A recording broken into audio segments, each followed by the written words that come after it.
If you're browsing headphones on Amazon like I was, you may have come across the K1 from DOQUAS, at least that's how I think it's pronounced, and wondered if it's deserving of all the good reviews. Well, let's find out. Just before we start, I've made a playlist for you to watch if you're new to the channel, or even if you're not. Just please watch, I'm begging. And obviously, these are my opinions on the product. There may be things I've missed or gloss over. In the box, we have instructions that nobody will read, the USB-C and aux cable, a carry bag. I'm not sure if anyone else does, but I never use these bags. Nonetheless, it's surprisingly high quality, a warranty card, and most of all, the headphones themselves. Speaking of the headphones, the build quality is surprisingly good. Like, I'd expect this from headphones twice the price. Most of the materials are matte in finish, hence you won't see fingerprints nearly as often as you would expect. The one thing I would mention is the fit is pretty tight on my head, and my head's pretty small, so this might take some getting used to. The sound quality is pretty good. It's not exceptional obviously, and I'm no audio expert, but for the price and for most people's use case, it's really good. You also have this EQ button, which will let you choose between 3 modes. There's the voice, equal, and bass mode, aka how much bass do you want. The third mode boosts the bass at the expense of basically every other instrument, so it's not my preferred, although if the music lends to it, it does sound really good. The equal mode does turn the volume ever so slightly down, but gives the audio a bit of extra oomph, if that makes sense. Last but not least, the voice mode, at least I think it is, has the least bass and has the most clarity, so I'd recommend staying on that mode for most use cases. The one point that does disappoint me is using the aux mode. If you plug it in using a 3.5mm cable, then you are locked to what I can only describe as underwater mode, which although not a deal breaker for me, is still not great if you have to use it, as you can't change the EQ on aux mode, but at least it's an option. Another option you have is using these headphones as speakers wrapped around your neck, if you're that person on the bus. It sounds pretty good, not super loud by any means, but I imagine that's a good thing considering what some people use it for.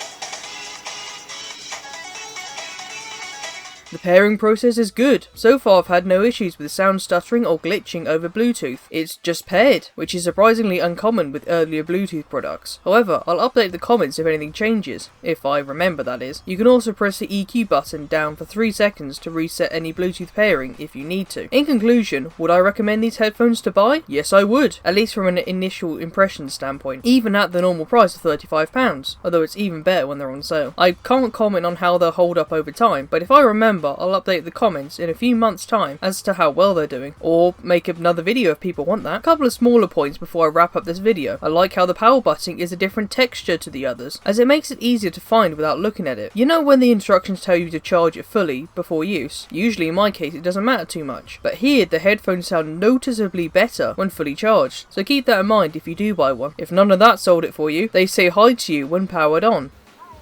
If you liked the video, go check out my Amazon wishlist. My affiliate account got shut down because nobody bought anything through it. See ya.